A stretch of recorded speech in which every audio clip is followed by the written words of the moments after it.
Wait. Okay, so I'm here for the next 6 days. I'll be at Mount Shasta. So in 2020, I felt the pandemic, just being alone, being at home, and just being in the same four walls every single day got to me. So I decided to take a tip from Bill Gates, who every year takes a week in his cabin somewhere in Washington, probably in the woods. He takes a bunch of books and he reads them all. And then he writes an article on like the books that were most impactful that year. So I took that idea, made it my own, remixed it, and did my first solo trip of only 2 days in Bolinas, California in 2020.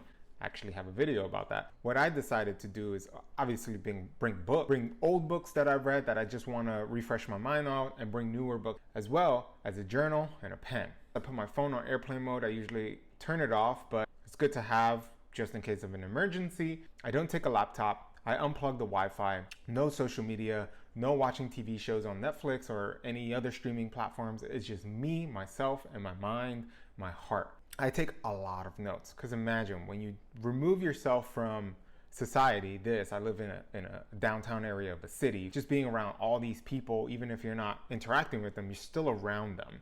So I felt I needed to get myself away from that. Now, before I get into the why, Mount Shasta, California is a really small town with a beautiful mountain, volcano actually, that kind of you can see no matter where you are in this county. It's absolutely stunning. Every day that I was there, I will watch the sunset, I will watch the sunrise on this mountain. I did many hikes, which is me, myself, my mind, a notebook and a pen. I'll be out all day. And then when I went back to my Airbnb cabin, I would just read and take notes, meditate. I did a lot of meditation. I would cook meals, which was to me a meditative practice as well. You probably do the same things every day. You go to work, typical person works a 9 to 5 or some kind of job that requires them to do, on average, 40-hour work week. You have a typical habit that you do. Maybe you wake up in the morning, you have a coffee, you may, play with your kids, send them to school, make breakfast, whatever your morning habitual patterns are, you do that. You go about your day, at night you come home, you eat dinner, you watch TV, and then maybe you go to sleep. That's to me, an average American, at least when I look at my big family, most of them do this exact protocol. Now, the point of this trip is to remove myself from that, to rewire my brain, because the brain loves to create habitual patterns. It likes to be comfortable. I'm taking myself out of that, putting myself in an uncomfortable situation. The brain tends to bring on new habitual patterns. So that's what happens maybe around day 3. What I love about being in a really quiet place, which I always recommend, go to somewhere super quiet. I mean, Mount Shasta, where I stayed, was so quiet that I heard my heartbeat if I just stopped doing anything. Whenever I meditated, I can hear my blood running through my veins. I can hear the birds chirping. Just getting into such a present state that I was able to take a deep breath and just like be with myself. And in the midst of that, little sparks start to come. These sparks live somewhere in the past, present, and future. What do you mean, right? You may be asking. In the day-to-day, we listen to our brain. This is the driver right here. We've become very logical as a human society without thinking of the reptilian part of the brain, which kind of sits around back here, and understanding that we are emotional creatures. Now, there are people much smarter than us that understand this. When you look at social media, marketing, anything like this, takes your attention, grabs your attention. You scroll through TikTok for 8 hours a day, right? It's grabbing your attention, and these people know that. They know to run on emotions, which is why we're so politically divided right now. There's so many things that we disagree with. I know as I record this, Elon Musk just finished his purchase of Twitter and fired the whole executive team and fired a bunch of other people as well. So we're seeing all these things happen. It's emotionally triggering for us. Part of this YouTube channel and my podcast is to think on that. Like, why is this happening? Where is it coming from? When I have a thought, an idea, or I have an opinion, and I'm like really strong on that, I tend to step back and ask myself why, which these kinds of trips really help with. To me, that's me listening more to my heart than my mind.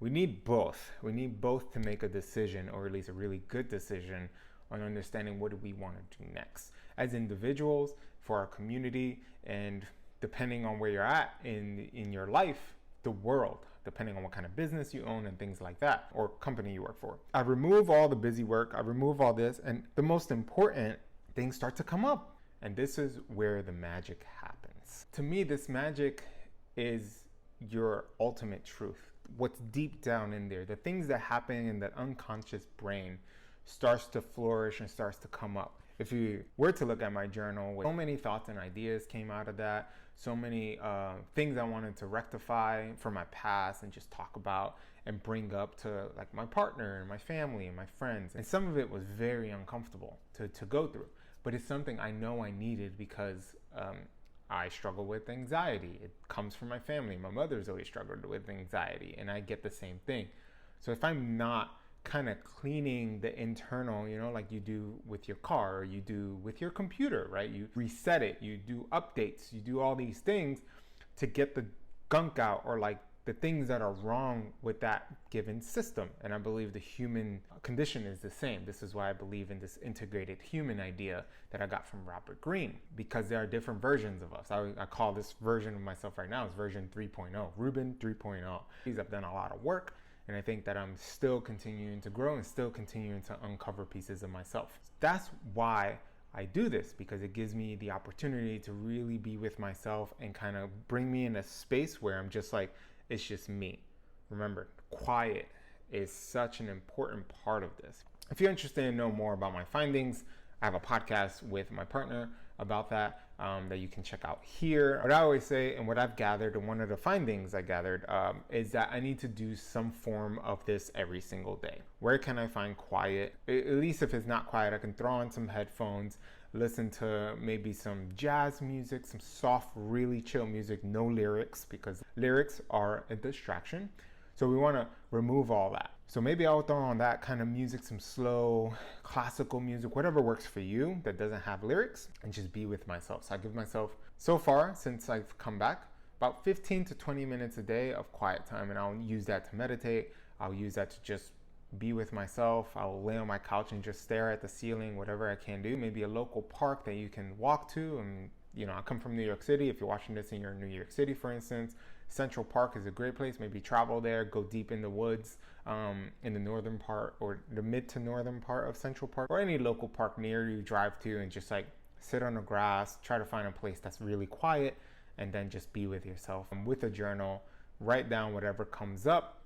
Most of it will be garbage. Most of it will be like whatever, because the brain, again, needs to scrub all those thoughts and problems that you may be trying to find solutions to, and give yourself that space. And if you're doing that every day, you're kind of cleaning it through. You're cleaning the pipes to make sure the best thoughts and ideas come through much easier for you. And what I also came to was once a week, I'll do that for a bit longer. Hour, maybe 2 hours, to be with myself, to make sure that when it comes to me being alone, it was very emotionally difficult. I had to go through many things to kind of find the truth within myself, and to make sure that that truth is shared with the appropriate people, to make sure that I'm being honest and showcasing that as well. I hope that tip kind of helps you, as it's helped me into becoming closer to this integrated human. But what are your thoughts? I would love to hear from you in the comments below. If maybe you do something like this, maybe you do have your own practice. Do you do something like this once, twice, 3 times a year?